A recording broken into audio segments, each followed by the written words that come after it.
Bonjour, je suis Josiane Barrette-Morin, candidate au doctorat en bioéthique à l'École de santé publique de l'Université de Montréal et je travaille aux côtés de professeur Marceau et de monsieur Gadouri sans façon, ici présents, dans le projet Immortalité artificielle, perspective éthique, juridique et artistique. Aujourd'hui, dans le cadre de ce bel atelier de la chaire UNESCO Éthique, Sciences et Société avec laquelle nous avons interagi dans le passé, on commence à connaître quelques membres, j'ai l'immense plaisir de vous présenter mon exposé Comment parle-t-on de l'immortalité artificielle? Une revue de littérature en cours sur l'effet de cadrage. Mon exposé va se scinder en deux parties. La première, étant donné qu'on est dans un atelier, va être beaucoup plus ludique. Ça va être comme une grande expérience de pensée. Et la seconde va être un retour sur mon travail de thèse qui est en chantier. J'ai choisi Immortalité artificielle pour le titre de mon exposé, mais c'était parce qu'il fallait bien choisir un objet de recherche et le nommer. Ce n'est pas la seule option possible et encore moins la seule option utilisée dans les écrits scientifiques. Professeur Alexandra Guilepsy, qui a par ailleurs soumis au panel qu'Emmanuel, Georges-Philippe et moi organisons à la conférence de la Society for Social Studies of Science à Toronto, soutient que les chercheurs ne partagent pas une définition commune de l'immortalité artificielle, ce qu'elle-même appelle l'immortalité numérique. Donc, comme moi, elle s'intéresse aux mots, et au tableau, on voit qu'on pourrait très bien parler d'au-delà virtuel, d'éternité digitale, de postérité numérique, etc. L'au-delà numérique, écrit professeur Guilepsy, et on va le voir dans l'expérience de pensée qui va suivre, pourrait autant désigner les données qu'une personne génère tout au long de sa vie que la présence en ligne qui persisterait après sa mort. Autant être synonyme de représentation et d'avatar que de téléversement de l'esprit ou de transhumanisme. D'où la pertinence de son projet qui est de retracer les définitions dans la littérature scientifique et de les comparer à travers les disciplines, par exemple à travers le droit et la philo ou la sociologie et l'éthique, pour montrer l'importance de choisir ces mots dans les espaces interdisciplinaires. Alors, je vous propose sur cette base un test d'optométrie éthique, comme lorsque l'optométriste manipule des lentilles et demande est-ce que vous voyez mieux à gauche ou à droite? À gauche ou à droite? Donc, réfléchissons ensemble. Est-ce que chacune des idées que je vais vous présenter pourrait entrer dans votre définition préalable de ce qu'est l'immortalité artificielle? Si oui, pourquoi? Et sinon, pourquoi? Alors, à gauche, un documentaire sur un tueur qui est aujourd'hui décédé. Donc, un documentaire posthume où sa véritable voix, telle qu'elle a été enregistrée sur des cassettes dans le passé, est utilisée. À droite, un documentaire qui raconte des enquêtes de meurtre du point de vue des victimes qui sont décédées via des reconstitutions. Donc, les deux prétendent au documentaire et les deux ont des différences quand même cruciales. D'un côté, on s'intéresse aux perpétrateurs, puis de l'autre aux victimes. Et d'un côté, il y a la fidélité des cassettes, de l'autre, il y a la spéculation des reconstitutions. Est-ce que ces deux-là pourraient entrer dans votre définition de l'immortalité artificielle, puisque dans tous les cas, il s'agit de personnes décédées qui ne peuvent plus s'exprimer aujourd'hui? Pourquoi, si oui, pourquoi sinon? C'est assez fréquent de regarder des films avec des personnes décédées dedans. Admettons un film avec Marilyn Monroe. Donc, j'emprunterais même l'expression de Serge Margel pour dire que cette industrie a quelque chose de spectral. Alors, explorons nos biais cognitifs, nos penchants, nos préférences. Quel film entre les deux regarderiez-vous si vous aviez juste un film à regarder? Et pourquoi? Donc maintenant, j'ajoute quelques éléments.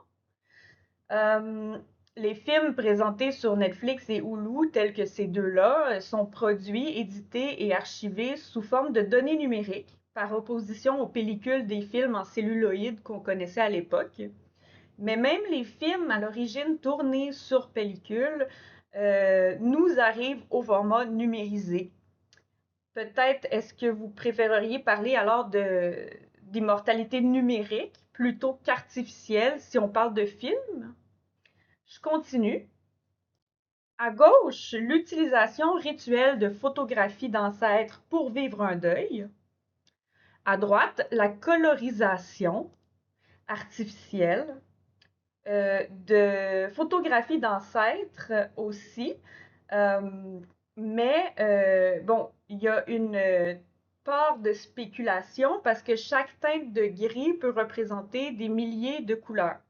Donc, on parle de reconstitution probablement fidèle, mais jamais assurément fidèle. Et dans un scénario catastrophe, admettons, on pourrait parler de détournement, d'insultes ou de falsification. Maintenant, l'utilisation des photographies pour vivre un deuil versus l'avatarisation des traces numériques de sa grand-mère décédée afin de discuter avec une version d'elle après son décès. Là, la ressemblance entre les deux images montre bien la tension éthique entre les deux. Alors, examinons nos réactions. Où se positionnent ces situations-là dans l'arbre généalogique, si on veut, de nos priorités éthiques personnelles? Ensuite, on a l'avatar ou le live logging et le live casting, qui sont en fait des enregistrements systématiques et des diffusions continues d'informations sur notre propre vie. Donc, ça pourrait être utilisé à l'avenir pour faire un avatar numérique posthume de nous ou pas. On continue le live logging ou le recours à tous les outils technologiques à notre disposition pour permettre d'augmenter nos facultés de mémoire afin de ne pas oublier des moments passés avec des personnes décédées. On se rappellera dans Total Recall, le roman autant que le film, on peut acheter des souvenirs qui ont été externalisés de la sorte. Et aussi, c'est notamment le sujet d'un très bon livre sous la direction d'Emmanuel Cacamo et Katharina Niemeyer qui s'appelle Technomémoire, mémoire, souvenirs et technologies émergentes. Nouvelle question. Si vous aviez préféré une idée plutôt qu'une autre, est-ce que c'est à cause de la manière dont elles étaient présentées? Est-ce que le temps, l'époque et la durée ont quelque chose à y voir?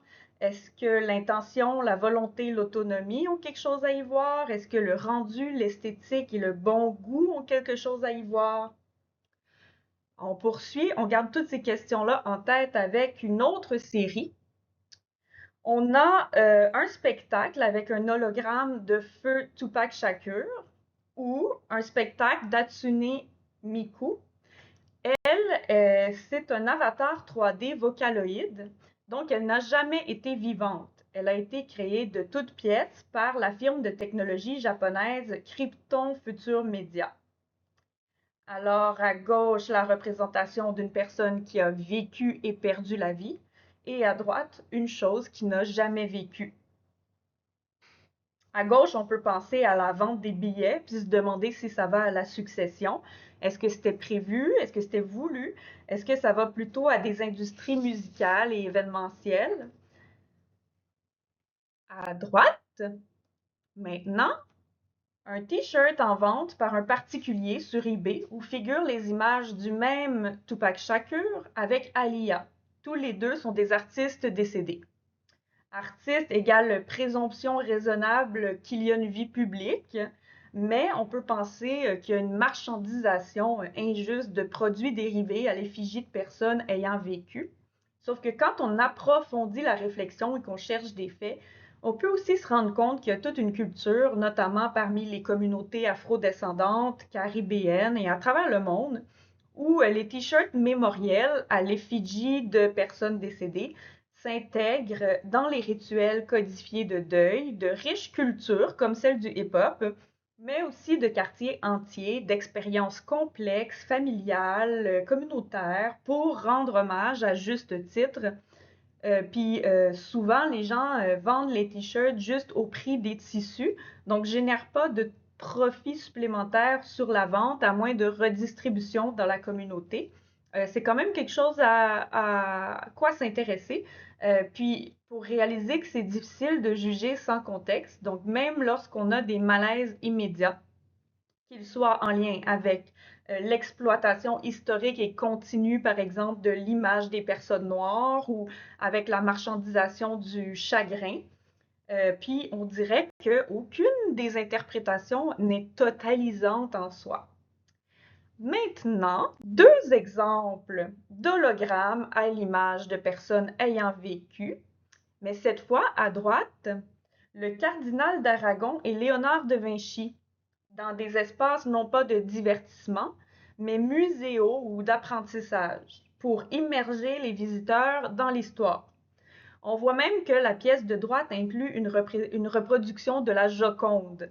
Et donc, si la personne qui a servi de modèle pour la Joconde a vécu, elle est maintenant, elle aussi, dans une représentation picturale intégrée dans une représentation en hologramme. Alors, très méta. Maintenant, à gauche ou à droite, on a une des rares momies égyptiennes à Montréal qui a 3000 ans. Donc, on voit ici qu'elle sert à la recherche et à la valorisation de la recherche, notamment sur les rayons X. Une personne dont le corps a été momifié pouvait peut-être comprendre de son vivant que sa culture valorisait l'au-delà puis la conservation des corps, mais pouvait peut-être pas prévoir qu'elle deviendrait un objet d'étude. Elle avait peut-être pas formellement fait de don de son corps à la science. La momie ou l'auto-icône du philosophe utilitariste Jeremy Bentham en Angleterre. L'auto-icône, c'est un concept historique et philosophique qui réfère à la pratique de devenir son propre monument, par opposition, par exemple, à avoir une statue qui nous ressemble. Donc, c'est lui-même là, qui a utilisé ce terme pour demander que l'on préserve ses restes physiques, donc son squelette et son corps, via son testament. Il voulait que son corps devienne une auto-icône, puis qu'il trône dans ses propres vêtements sur sa propre chaise. Malheureusement, lorsqu'il est venu le temps de préserver pour la postérité, ça n'a pas bien fonctionné. Donc, le visage qui a été apposé au-dessus du reste du corps est en cire à l'heure actuelle. Donc, ce n'est pas sa vraie tête et les yeux sont en verre.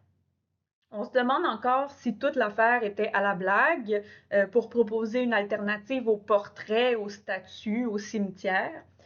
Si c'était pour inspirer les gens à donner leur corps à la science, donc pour qu'on avance la médecine, ou pour assurer la place physique des morts dans le monde des vivants, ou pour commenter sur l'importance qu'on peut se donner à soi-même. Alors, une auto-icône ou une immersion dans un environnement de réalité virtuelle qui permet de simuler des retrouvailles entre une mère et une représentation virtuelle de sa fille décédée. Ces retrouvailles familiales en VR ou l'idée de télécharger notre esprit pour une éventuelle ressuscitation, comme dans la série Upload qui est disponible sur Prime. Ressuscitation incarnée ou désincarnée d'ailleurs. Télécharger notre esprit ou optimiser constamment notre corps pour optimiser, dans le fond, la vie, prolonger la vie. Donc, voir aussi les pratiques là, de biohacking, les pratiques des cyborgs, la cryogénisation qui versent vers le transhumanisme. Et ça tient comment par rapport au fait de simplement recourir à un respirateur artificiel, par exemple? Donc, qui était autrefois appelé un respirateur mécanique, ce qui nous interroge en plus sur le besoin de passer du mécanique à l'artificiel dans notre registre langagier. Donc, à noter qu'une personne peut être inanimée dans un coma ou une anesthésie, puis on supplée ou on assiste sa respiration de cette manière, alors que le corps humain ne le ferait peut-être pas naturellement à ce moment-là. Si vous trouviez que plusieurs de ces idées s'équivalaient les unes les autres, quels éléments de la moralité dans ces cas-là étaient fixes et lesquels dépendaient du contexte ou s'adaptaient? Puis est-ce qu'il y avait, selon vous, des exceptions? Est-ce qu'il y avait des choses que clairement vous incluiez ou vous excluiez de votre définition de l'immortalité artificielle? Est-ce qu'il y avait des idées que vous refuseriez totalement pour vous-même puis que vous trouveriez inacceptables pour tout le monde? Ou y en avait-il que vous refuseriez pour vous-même tout en acceptant que ça puisse convenir à d'autres, puis finalement que vous accepteriez pour vous-même? Sur ce, je plonge rapidement dans la revue de littérature que je mène moi-même. On est arrivé à la deuxième partie. Dans tous nos exemples, on a vu tellement de technologies, des photos, des films, des avatars, des hologrammes, des biens matériels, la réalité virtuelle, des équipements médicaux, audio, etc. Tout ça, pour moi, c'est un testament au fait que les technologies ont été inventées à la base pour fonctionner de manière indépendante, donc une télé ou un écran ou une paire de lunettes ou une montre, et finalement ont convergé de toutes sortes de manières pour donner une télé intelligente, un téléphone intelligent, des lunettes intelligentes, une montre intelligente.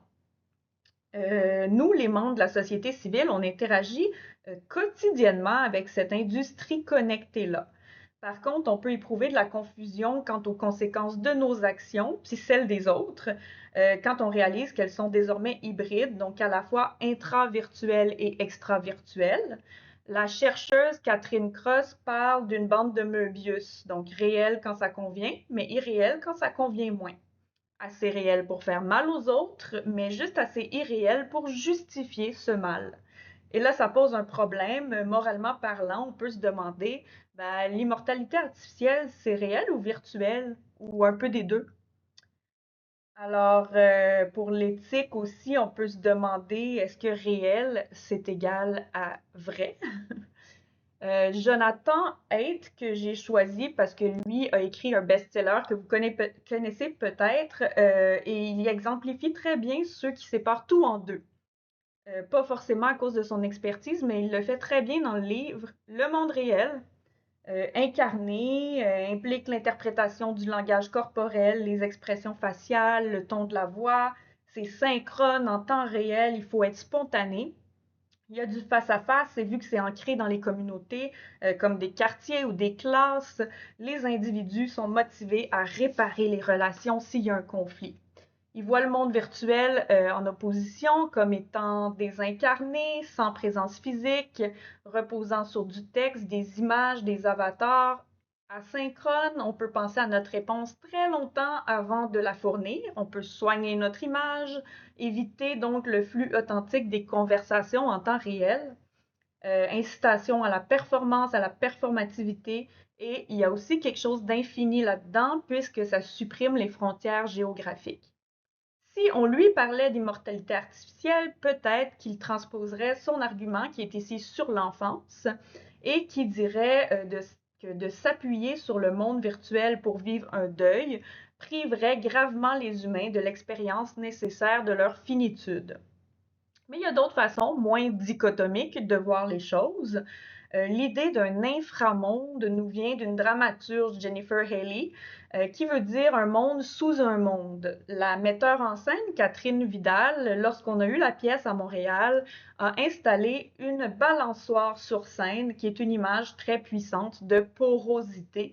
On voit, on peut alterner de réel à virtuel, se balancer. La pièce en particulier parlait d'un univers immersif où est-ce qu'on pouvait incarner un avatar puis tout ressentir sans distinction par rapport à la réalité, entre guillemets. On pouvait donc assouvir absolument tous les désirs qui étaient condamnés moralement dans le monde réel.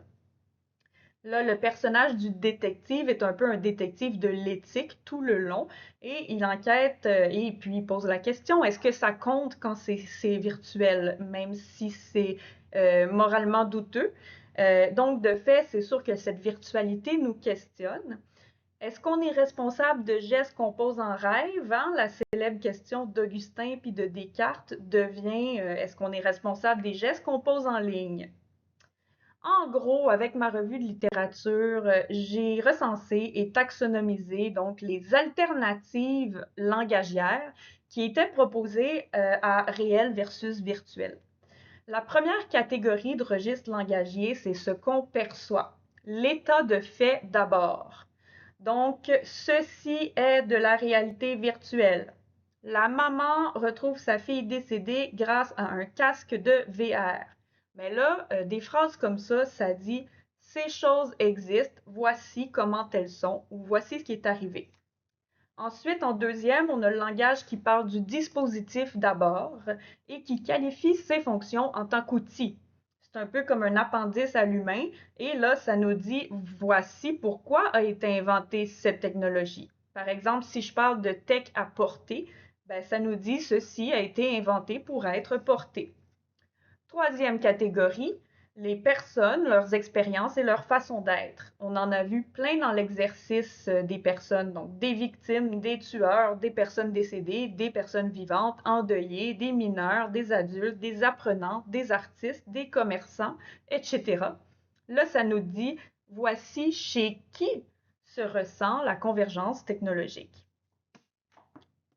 Un clin d'œil à ce bouquin Convergence Culture qui est vraiment un essentiel. Et quand je parlais, par exemple, du cyborg ou d'un effet d'immersion ou d'expérience virtuellement réelle, ben, c'était les personnes, leurs expériences et leur façon d'être. Petit bémol, les animaux, ben, ou bien tout simplement le non-humain, est-ce qu'on les intègre ou pas? Donc sinon, c'est un peu anthropocentré. Ben, ça nous amène à la dernière catégorie qui est plus focusée sur les écologies, les environnements, les époques, l'espace-temps. Ça nous dit voici où et quand se déploie la convergence technologique. Par exemple, on peut parler du cyberespace, de la blogosphère, du métavers, de l'inframonde que je rentrerai là-dedans, ou on peut parler d'une ère, donc l'ère pré-numérique ou post-humaine. Mes résultats, en fait, c'est d'avoir classifié les catégories de langage, mais c'est encore un travail en progrès. Par contre, je peux déjà prédire, là, je suis en train de voir que l'effet de cadrage, ben, la manière dont on formule les choix qu'on fait, ça influence nos jugements, nos préférences, puis nos décisions. La façon dont on débat, la façon dont on évalue la portée éthique de quelque chose. On connaît très bien Wittgenstein pour avoir déjà dit que la manière de dire détermine ce qui peut être pensé.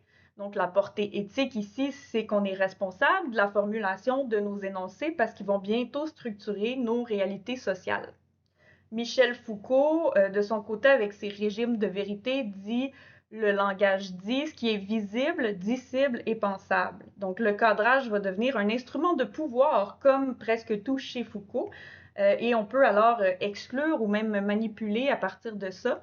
Et c'est un peu le modèle. Si je dis la personne d'abord, peut-être que j'en appelle à son pouvoir d'agir ou son libre arbitre, mais si je parle juste de la technologie, c'est comme si aucune volonté se portait à l'utiliser puis à lui donner une fin. On a Habermas avec son éthique de la communication, on a Arendt avec le cadrage comme outil de déshumanisation. On a Lakoff, le linguiste cognitiviste, avec ses métaphores. Donc là, les cadres structurent la pensée politique, donc ne sont jamais neutres et orientent bel et bien nos choix publics.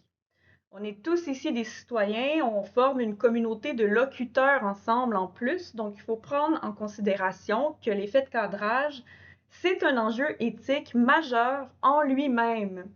Nonobstant tous les autres enjeux éthiques qu'on a identifiés quand on a fait l'expérience de penser tantôt. Et il faut en prendre conscience si on veut éviter d'être manipulé et il faut contribuer activement là, et volontairement donc à la structuration de nos réalités sociales par le langage et engager une responsabilité dans la manière de formuler nos discours sur l'immortalité artificielle. Exemple, professeur Marceau avec un co-auteur parlait de système d'intelligence artificielle, SIA, au lieu de juste IA. Pour souligner, n'oubliez pas, c'est des systèmes non humains. C'est pas intelligent de la même manière que les humains. Donc, quand ils choisissent leurs mots dans leurs articles scientifiques, ils prennent position. Donc, en conclusion, tout cadrage biaisé peut fausser nos débats publics. Et il va y avoir débat public, d'après moi, sur l'immortalité artificielle, sur comment nommer ses composantes, puis sur qu'est-ce qu'on inclut dedans. Alors, la balle est dans notre camp et je vous remercie pour votre participation.